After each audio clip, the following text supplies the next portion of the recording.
اسلام کی فطرت میں قدرت نے لچک دی ہے، جتنا ہی دباؤ گے اتنا ہی یہ ابھرے گا۔ محمد کی محبت دین حق کی شرط اول ہے، محمد کی محبت دین حق کی شرط اول ہے، اسی میں ہو اگر خامی تو سب کچھ نامکمل ہے۔ محمد کی محبت خون کے رشتوں سے بالا ہے، یہ رشتہ دنیاوی قانون کے رشتوں سے اعلیٰ ہے۔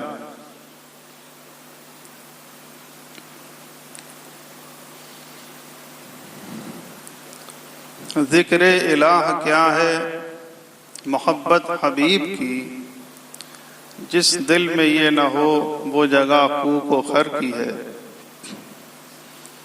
پیارے دینی اسلامی سنی مسلمان بھائیوں،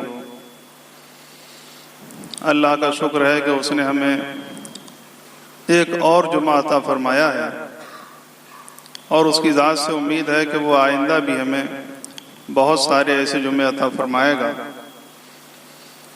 لیکن ہر جمعہ جو آنے والا ہے اور پچھلا جمعہ جو گزر جاتا ہے، اس ہفتے کے درمیان جو کچھ ہوتا ہے تو اللہ رب العالمین کے کچھ ایسے بندے ہیں کہ وہ ایسے عمل کرتے ہیں کہ اللہ ان کے گزشتہ ہفتے کے گناہ بخش دیتا ہے۔ میں نے آج تلاوت کی ہے ایک بڑی مشہور و معروف آیت شریفہ کی، ان الدین عند اللہ الاسلام، بے شک اللہ کے نزدیک دین اسلام ہی ہے، یعنی اس کے علاوہ کوئی اور دین نہیں۔ آج اگر ہم نظر دوڑاتے ہیں اور حالات کا جائزہ لیتے ہیں تو یہ بات ہر شخص کے اوپر عیاں ہے کہ مسلمان کہلانے والوں کی آج کمی نہیں۔ شرق سے لے کر غرب تک نہ جانے کتنے کروڑ مسلمان موجود ہیں۔ خود اس بھارت کی سرزمین پر جن کی آبادی کروڑوں میں ہے، لیکن ان میں نام کے زیادہ ہیں، کام کے کم۔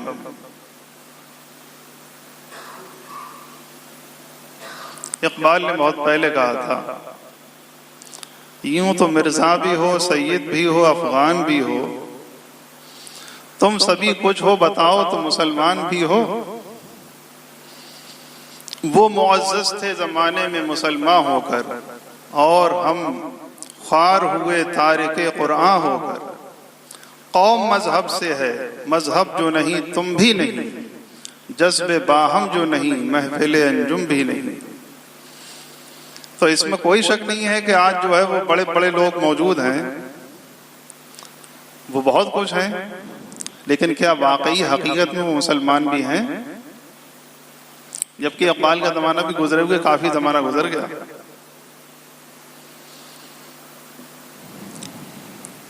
تو اقبال اپنے زمانے کے بڑے شاعروں میں تو ان کا نام آتا ہی ہے، لیکن ساتھ ساتھ جو ہے وہ بڑے انٹیلیجنٹ شخصیت کے بھی وہ مالک تھے، بڑے مائنڈیڈ بھی تھے، وکیل بھی اپنے زمانے کے رہے تھے، وہ وکالت بھی کی تھی انہوں نے، لا بھی پڑھا تھا۔ تو اس وقت انہوں نے جو جائزہ لیا تھا تو وہ جو دل پر گزرتی تھی کیفیت وہ انہوں نے کہی۔ تو بتاؤ آج ہماری قوم کے اندر کون سی چیزیں جو ہے موجود نہیں ہیں؟ سید بھی ہیں، مرزا بھی ہیں، افغان بھی ہیں۔ جھنجھوڑا تھا انہوں نے رکھے کہ دیکھو تم سب کچھ ہو، لیکن کیا تمہارے جو اسلاف کرتے تھے، تمہارے جو بزرگ کرتے تھے، جو اللہ اور رسول کا طریقہ ہے، کہ تمہارا اس پر عمل ہے کہ نہیں؟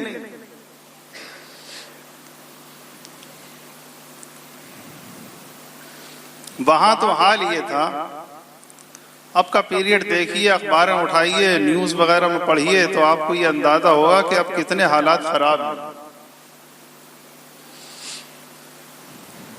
آئے دن جو ہے وہ کوئی نہ کوئی کیس جو ہے وہ سامنے آتا رہتا ہے۔ کیس پہلے بھی ہوتے تھے، لیکن پہلے جو ہوتے تھے ان کی کیفیت اور ہوتی تھی، لیکن اب جو ہو رہے ہیں ان کی کیفیت اور۔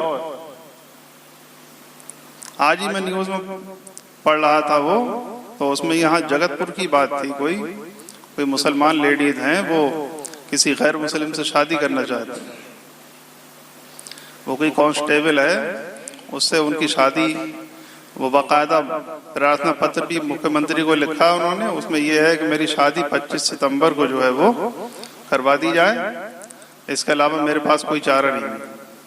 اور یہ ہے مسلمان، کیا ریشمہ خان یا ندا خان کچھ اس طریقے کا نام ہے، کچھ نام مجھے یاد نہیں رہا۔ تحریک فروغ اسلام کے لوگ وہاں گئے بھی تھے۔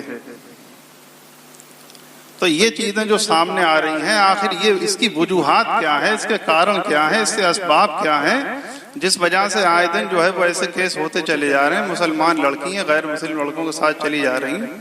آخر کہیں نہ کہیں تو جو ہے وہ خامی ہماری ہے، کچھ نہ کچھ تو جو ہے وہ کہیں نہ کہیں کمی ہے کہ نہیں۔ بات کڑوی ضرور ہوتی ہے لیکن ہوتی صحیح ہے، ذمہ داری ہم ہی لوگ ہوتے ہیں کہیں نہ کہیں پہ۔ درود شریف پڑھ لو، ہم پھر سنائیں۔ اللہم صلی علی سیدنا و مولانا محمد مبارک وسلم، صلاۃ و سلام علیک یا رسول اللہ صلی اللہ تعالی علیہ وسلم۔ تو میں نے غور کیا تو مجھے یہ لگا کہ یہ جو کیسز اس طریقے کے ہو رہے ہیں، جو اس طریقے کے واقعات روز بروز آئے دن سامنے آ رہے ہیں، اس کی بہت بڑی اور خاص وجہ یہ ہے کہ پردے کا رواج ختم ہوتا جا رہا ہے۔ جو اسلامی تبلیغ ہے، اسلامی تعلیم ہے، اس میں کمی آتی جا رہی ہے۔ لڑکے لڑکیوں کا ایک کالج میں، ایک یونیورسٹی میں ایک جگہ جو ہے وہ پڑھنا، یہ بہت زیادہ خطرناک ثابت ہو رہا ہے۔ حالانکہ اسلام اس کی پہلے بھی اجازت نہیں دیتا تھا، مخلوط تعلیم کی پہلے بھی اجازت نہیں تھی کہ لڑکے اور لڑکیاں ایک ہی جگہ پڑھیں۔ اسلام میں تو حکم یہ دیا گیا تھا، اسلام میں تو آج بھی حکم یہ ہے کہ جب لڑکا بالغ ہو جائے تو اس کو جو ہے اس کا بستر الگ کرو، اس کو کسی کے پاس سونے مت دو، اپنے پاس مت سلاؤ اسے، بلکہ اس کو اپنے قریب میں جو ہے وہ کہیں پر اس کا بستر لگاؤ۔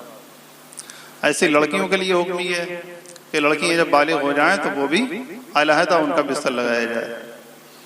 تو یہ احتیاطی تدبیریں ہیں بالکل۔ سگے بہن بھائیوں کو ایک جگہ جو ہے وہ اس کی اجازت نہیں دی گئی کہ جو ہے وہ ایک ہی جگہ جو ہے وہ قیام کریں اور آرام کریں۔ اور یہاں حال یہ ہے کہ پکنک منائی جا رہی ہے اور فنکشن کیے جا رہے ہیں، ادھر ادھر ٹہلا جا رہا ہے، خوب گلے میں ہاتھ ڈال کے ادھر سے ادھر جو ہے وہ جاتے ہیں۔ اس کے بعد جو ہے ماں باپ بھی دیکھ رہے ہیں، ان کے اور بھائی بہن بھی بعض دیکھتے ہیں، لیکن اتنے بے حیائی خود ہو گئے کہ انہیں کوئی جو ہے وہ مطلب ہی نہیں۔ دیکھو ہم بتائیں آپ کو کہ ایک زمانہ وہ تھا، کیسا پیارا زمانہ تھا جب رسول خدا صلی اللہ تعالی علیہ وسلم مسجد نبوی شریف میں نماز پڑھاتے تھے۔ کہیے سبحان اللہ۔ حضور نماز پڑھاتے تھے مسجد نبوی شریف میں، اور اس وقت عورتیں، مرد، بچے، بوڑھے سبھی نماز پڑھنے آتے تھے۔ کہاں آتے تھے؟ مسجد میں نماز پڑھنے آتے تھے۔ یہی مسجد نبوی ہے جو مدینہ المنورہ میں ہے۔ آگے مردوں کی صفیں ہوتی تھیں، ان کے پیچھے بچوں کی ہوتی تھی، سب سے پیچھے عورتوں کی صفیں ہوتی تھیں۔ ادھر سلام پھیرا جاتا تھا، عورتیں اپنے اپنے کام سے چلی جاتی تھیں نماز پڑھ کے۔ تو عورتوں کو آگے نہیں رکھا جاتا تھا، بلکہ بچوں سے بھی پیچھے رکھا جاتا تھا، آخر والی صفوں میں عورتیں ہوتی تھیں۔ تو اس میں بھی یہ ترغیب تھی کہ کوئی فتنہ، کوئی فساد جو ہے وہ حالانکہ متصور تو نہیں تھا، لیکن امکان اس کا جو ہے وہ تھا۔ لیکن تو حضور صلی اللہ علیہ وسلم نے صفوں کی یہ ترتیب رکھی تھی کہ عورتیں جو ہیں وہ سب سے پیچھے رہیں۔ حضور کے پورے پیریڈ میں، حضور صلی اللہ علیہ وسلم کے پورے پیریڈ میں عورتیں مسجد میں نماز پڑھنے کے لیے آتی رہیں۔ اور حضور نے یہ بھی ایک حدیث میں فرمایا، اللہ تمنعوا اماء اللہ عن مساجد اللہ، کہ اللہ کی بندیوں کو اللہ کی مسجدوں سے مت روکو۔ یہ بھی بخاری میں یہ حدیث ہے۔ اس کے بعد صدیق اکبر رضی اللہ تعالیٰ عنہ کا زمانہ آیا، تب بھی عورتیں نماز پڑھنے آتی رہی۔ حالانکہ خلافت ان کی بہت تھوڑے زمانے تک رہی، لیکن عورتیں برابر آتی رہی۔ ان کے بعد جب عمر فاروق اعظم رضی اللہ تعالیٰ عنہ کی خلافت کا زمانہ آیا، تب بھی عورتیں شروع زمانے میں آتی رہی۔ لیکن جب حضرت عمر فاروق اعظم جو جہاں دیدہ شخصیت کے مالک تھے، خلیفہ دوم ہیں، اور اللہ کے رسول صلی اللہ علیہ وسلم نے ان کے لیے بہت ساری بشارتیں بھی دی ہیں. ایک حدیث میں یہ ہے کہ ان کی جو رائے ہوتی ہے وہ حضور صلی اللہ علیہ وسلم کو بہت پسند ہوتی تھی، اور ان کی رائے کے مطابق اللہ تعالیٰ جو ہے وہ کلام پاک میں آیتیں بھی نازل فرما دیتے ہیں. یہی عمر فاروق اعظم ہے کہ کسی منافق نے رسول اللہ صلی اللہ علیہ وسلم کے فیصلے کو ماننے سے انکار کر دیا تھا تو اس کی گردن جو ہے وہ اڑا دی تھی. منافق تھا، بشر نام تھا اس کا، یہ منافق تھا. یہ جو ہے وہ رسول اللہ صلی اللہ علیہ وسلم کے پاس گیا فیصلے کے لیے. حضور نے یہودی کا حکم فیصلہ دیا تھا، جو حق تھا وہی کہا تھا، لیکن حق بات بھی ہر آدمی کو ہضم نہیں ہوتی. تو حضور صلی اللہ علیہ وسلم نے جو فیصلہ دیا، پھر یہ گئے حضرت عمر فاروق اعظم کے پاس فیصلہ جو ہے وہ لینے کے لیے. تو وہ اندر سے تلوار اٹھا کے لائے، اس کے بعد جو ہے گردن اڑا دی اور فرمایا کہ جو رسول اللہ کا فیصلہ نہیں مانتا اس کا فیصلہ تلوار کرتی. یہ ہے فیصلہ اس کا. بعد مشہور ہوا کہ وہ تو مسلمان تھا لیکن تھا منافق. تو اللہ تعالیٰ کی طرف سے جو ہے وہ کلام پاک میں آیتیں بھی نازل فرما دی گئیں اور فرمایا کہ میں محبوب صلی اللہ علیہ وسلم پکا سچا مسلمان وہ ہے کہ جو اللہ اور رسول فیصلہ کر دیں اور ان کے فیصلے کے بعد کوئی چون و چرا نہ کرے، اس کو جو ہے وہ بالکل مان لے اور تسلیم کرے، وہی سچا مسلمان. تو حضرت عمر فاروق اعظم رضی اللہ تعالیٰ عنہ کے ابتدائی دور میں عورتیں آتی رہیں مسجد میں. اس کے بعد جو ہے کچھ زمانہ اور پیریڈ گزرا تو حضور حضرت عمر فاروق اعظم رضی اللہ تعالیٰ عنہ نے عورتوں پر یہ پابندی لگا دی کہ وہ اپنے گھروں میں نمازیں پڑھیں، مسجد میں نہ آئیں. تو اب یہ عورتیں جو ہے اکٹھی ہو کے، حالانکہ کیسی پاک باز عورتیں ہوتی تھیں سبحان اللہ، انہیں مسجد سے اتنی محبت تھی، اللہ کی عبادت سے اتنی محبت تھی. آج اگر ہم اپنے گھروں کی عورتوں کو دیکھیں تو انہیں موبائل سے، پکچروں سے، سی ڈیز سے، ویڈیوز سے، ان سے سب سے تو جو ہے محبت ہوگی، لیکن وہ قرآن سے محبت نہیں ہوگی. اگر آپ دیکھیں گے تو گھر گھر میں جو ہے وہ یہ دیکھنے کو مل جائے گا آپ کو کہ جو جہیز میں کلام پاک جو ہے وہ آتا ہے شادی سے پہلے، لڑکی جو ہے گھر پر نہیں آ پاتی ہے، اس سے پہلے کلام پاک لے کے اس کے گھر پر پہنچا دیا جاتا ہے تاکہ جائے تو یہ کلام پاک پڑھے. تو اس کو اتنی اونچی طاق پر رکھا جاتا ہے کہ بھولے سے بھی کبھی ہاتھ نہیں پہنچتا ہو. بتاؤ مجھے گھر گھر میں یہ حالت ہے کہ نہیں؟ لیکن ٹی وی روزانہ آن ہوتی ہوگی. اب تو اتنی بڑی ٹی وی چل رہی ہیں کہ دیکھ کے حیرت ہوتی، پوری پوری دیوار میں ٹی وی لگی. تو عورتوں کو مسجد سے محبت تھی، اللہ اور رسول سے محبت تھی، مسجد میں جاتی تھی نماز پڑھنے کے لیے. اب منادی ہو گئی تو ان کو پریشانی ہوئی تو وہ سیدھی حضرت صدیقہ رضی اللہ تعالیٰ عنہ کے پاس پہنچی، حضرت عائشہ صدیقہ کے پاس. حضور کی چہیتی بیوی حضرت ام المومنین عائشہ صدیقہ ان کے پاس پہنچی. یہ سوچا تھا کہ یہ بھی عورت ہے، یہ ہماری بات جو ہے زیادہ مانیں گے. تو حضرت عائشہ صدیقہ رضی اللہ تعالیٰ عنہ جو اپنے زمانے کی سب سے بڑی مفتیہ تھیں، سب سے بڑی مبلغہ بھی وہی تھیں.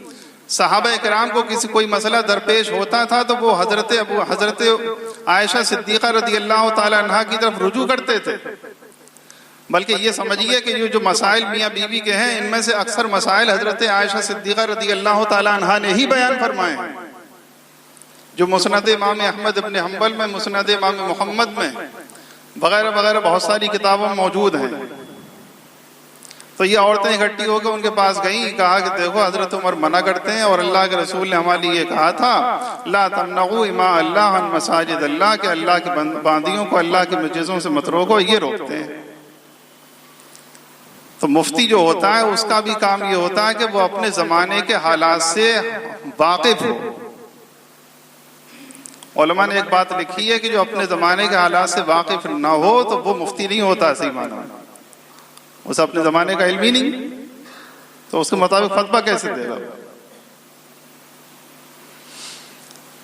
تو حضرت عائشہ صدیقہ جو سب سے بڑی مفتیہ تھی، مبلغہ تھی، پارسا خاتون تھی، طیبہ طاہرہ تھی، ان کے حق میں اللہ نے سورہ نور جو ہے جو 18ویں پارے میں موجود ہے، اللہ رب العالمین نے اس میں بہت ساری آیتیں ان کی برات میں، ان کی تعریف میں جو ہے وہ نازل فرمائی ہیں۔ یہ حضرت عائشہ صدیقہ ہیں، ان کے پاس یہ پہنچی اپنا عریضہ لے کر کے، شکایت لے کر حضرت عمر فاروق اعظم کی کہ انہوں نے منع کر دیا ہے۔ تو حضرت عائشہ نے فرمایا کہ دیکھو انہوں نے جو فرمایا ہے انہوں نے بالکل صحیح کیا ہے، اور آج اگر اللہ کے رسول ہوتے تو وہ بھی منع فرما دیتے، اگر حیات ظاہری ان کی ہوتی تو وہ منع فرما دیتے۔ اب دیکھو اسی ضمن میں اعلیٰ حضرت کے حوالے سے تمہیں ایک بات سناؤں، فتاوی رضویہ میں بھی لکھی ہے یہ بات، 6ٹھی جلد میں غالباً مجھے یاد آ رہا، 6ٹھی جلد میں یہ بیان کیا اعلیٰ حضرت نے کہ ایک خاتون نے یہ شرط رکھی ایک صحابی سے شادی کرنے کے موقع پر کہ تم مجھے مسجد سے نہیں روکو، اور خلیفہ وقت سے بھی اس کی جو ہے منظوری کراؤ۔ وہ یہ چاہتے تھے کہ میں ان سے شادی کر لوں، بہرحال منظوری ہو گئی اور شادی انہوں نے کر لی، اور شرط یہ تھی کہ مسجد میں جائیں گے، لیکن دل سے یہ چاہتے تھے کہ نہ جائیں، گھر ہی پہ نماز پڑھیں۔ تو ایک دن ہوا یہ کہ یہ جو ہے وہ مسجد نبوی شریف کی طرف جانے والی تھی، صبح صبح کا ٹائم تھا، تو انہوں نے ایک ترکیب اختیار کی، جو صحابی رسول تھے انہوں نے ایک ترکیب اختیار کی کہ راستے میں کہیں چھپ کے یہ جو ہے وہ بیٹھ گئے، اور نماز فجر کے لیے چونکہ کچھ اندھیرا ہوتا ہلکا سا اس وقت، تو یہ جو ہے وہ چلی نماز کے لیے۔ جب باہر نکلی تو باہر نکلنے کے بعد تھوڑا آگے بڑھی تو جہاں وہ چھپے ہوئے تھے جب وہاں پر پہنچی تو انہوں نے وہاں سے نکل کے صرف ان کے سر پر ہاتھ رکھ دیا ایسے کر کے۔ تو یہ خاتون جو صحابیہ تھیں انہوں نے جو ہے انا للہ و انا الیہ راجعون پڑھا، اور کہا کہ عجیب و غریب بات ہے کہ کیسے لوگ پیدا ہو گئے ہیں آج جو ہے وہ خاتونوں کو جو ہے وہ سر عام چلتے ہوئے ان کے سروں پر ہاتھ رکھ دیتے ہیں، یہ تو عجیب و غریب بات ہے۔ تو وہیں سے پلٹی، اور وہاں سے پلٹنے کے بعد جو ہے اپنے گھر پہنچی، اس کے بعد روایت میں آیا ہے کہ وہ کبھی گھر سے نہیں نکلی، ان کا جنازہ ہی نکلا۔ ایسی پاک باز عورتیں ہوتی تھیں، ایسی صالحہ متقیہ عورتیں ہوتی تھیں۔ اور آج ہمارے گھروں کی کنڈیشن، اللہ اللہ، یہ عورتیں جن کے لیے سنگار شریعت نے جائز رکھا تھا، یہ عورتیں جن کے لیے شریعت نے زینت جائز رکھی تھی، سونا چاندی ان کے لیے جائز رکھا، ہیرے موتی ان کے لیے جائز رکھے، ریشم کے کپڑے ان کے لیے جائز رکھے، ان کے لیے بہت ساری چیزوں کی شریعت نے چھوٹ دی تھی، اور یہ کہا تھا کہ اگر تم شوہر کے لیے یہ زینت کرو گی تو اللہ تعالیٰ تمہیں ثواب عطا فرمائے گا، اور اس میں تم جو ہے وہ بہت بڑا اجر پاؤ گی۔ لیکن آج حال یہ ہے کہ گھروں پر جب رہتی ہیں تب تو جو ہے وہ پھٹے پرانے نہ جانے کیسے گندے سندے کپڑے پہنے رہیں گی، اور گھر میں اگر رہیں گی تو بھنگن جیسی معلوم دیں گی، لیکن کہیں جائیں فنکشن میں، کہیں کسی جو ہے وہ پارٹی میں جائیں، کسی ولیمے میں جائیں، کسی کہیں اور کسی پارٹی میں اگر جاتی ہیں تو اتنی بن سمر کے جاتی ہیں کہ یہ لگتا ہے کہ شاید شادی انہی کی ہے۔ اچھا یہ ہیں کہاں کی عورتیں؟ یہ ہیں تو ہماری آپ کے گھروں کی۔ میں آپ کو نہیں کہہ رہا ہوں، میں اپنے سارے ہی لوگوں کو کہہ رہا ہوں کہ اگر ہم لوگ اپنے اپنے گھروں پر کنٹرول کریں، اپنے اپنے گھروں پر دیکھیں تو یہ بے پردگی نہیں ہوگی۔ کلام پاک کا حکم تو یہ تھا، اللہ نے کلام پاک میں یہ آیت نازل فرمائی، قل للمؤمنین یغضون من ابصارہم، اے محبوب صلی اللہ علیہ وسلم مومنوں کو یہ حکم دے دو کہ وہ اپنی نگاہوں کو نیچا رکھیں، وقل، اور عورتوں کو یہ حکم دے دو کہ وہ بھی عورتیں بھی جو ہے اپنی نگاہوں کو نیچا رکھیں۔ لیکن حال یہ ہے کہ آج جو ہے وہ گھوم گھوم کے گھور کے مرد بھی دیکھنے والے چوراہوں پہ مل جائیں گے، عورتیں بھی آپ کو ایسی مل جائیں گی۔ تو یہ ساری جو خرابیاں پیدا ہو رہی ہیں نظروں کی بنیاد پر پیدا ہو رہی ہیں، بے پردگی کی بنیاد پر پیدا ہو رہی ہیں، کالج اور اسکول اور یونیورسٹیز میں جو مخلوط تعلیمات ہیں، اس کا یہ نتیجہ ہے کہ آج ہماری لڑکیاں غیر مسلموں کے ساتھ میں جا رہی ہیں۔ اگر ابھی بھی ہماری آنکھیں نہ کھلیں تو وہ دن دور نہیں ہے کہ آپ کچھ بھی نہیں کر سکیں گے، سب کچھ عورتیں اپنی ہی مرضی سے کریں۔ ان کو دینی تعلیم دو، ان کو پردے کی تعلیم دو۔ ارے عورتوں نے تو اسلام کو ایسا مقام عطا فرمایا ہے، یہ پردہ ان کے لیے جو ہے وہ گھٹن کا سبب نہیں ہے، پردہ اس چیز پر ڈالا جاتا ہے کہ جو بہت قیمتی ہوتی ہے۔ شریعت نے جو ہے پردہ اسی لیے رکھا ہے کہ یہاں عورتوں کی بہت عزت ہے، بڑی تکریم ہے، آپ جتنی عزت والی چیزیں دیکھیں گے ان پر جو ہے وہ پردہ پڑا ہوا آپ کو ملے گا۔ دیکھو کلام پاک سے بڑی کتاب دنیا کے اندر کوئی موجود نہیں ہے، یہ آخری کتاب ہے، کلام اللہ ہے، اللہ اللہ کے رسول پر نازل ہوا ہے. آج بھی کلام پاک آپ کو کہیں اور نہیں ملے گا بلکہ غلافوں میں ملے گا. پردہ ہے تو غلاف ہے، اور وہ غلاف جو ہے اس کے اوپر چڑھا ہوا ہے کہ یہ بہت عزت والی بڑی مبارک کتاب ہے. اور دیکھو خانہ کعبہ کے اوپر بھی غلاف پڑھا ہوا ہے. تو یہ خانہ کعبہ وہ گھر ہے جو دنیا میں تمام گھروں سے زیادہ افضل ہے. تو شریعت مطہرہ جو ہے وہ پردے کا حکم دیتی ہے. اگر ہماری آنکھیں مچی رہیں گی تو یہ دن ہمیں بار بار دیکھنے کو ملیں گے. اس لیے میں گزارش کرتا ہوں، میں نے جو آیت شریفہ پڑھی تھی، ان الدین عند اللہ الاسلام، بے شک اللہ کے نزدیک دین اسلام ہی ہے، مذہب صرف اسلام ہی ہے. لیکن اس کے ماننے والوں میں کمی ہے. آج ہم مسلمان تو کہلاتے ہیں لیکن حقیقتاً ہمارا ایمان کامل نہیں ہے. ایمان کامل اس وقت ہوتا ہے جبکہ بندہ سب سے زیادہ اللہ اور رسول سے محبت کرنے لگتا ہے.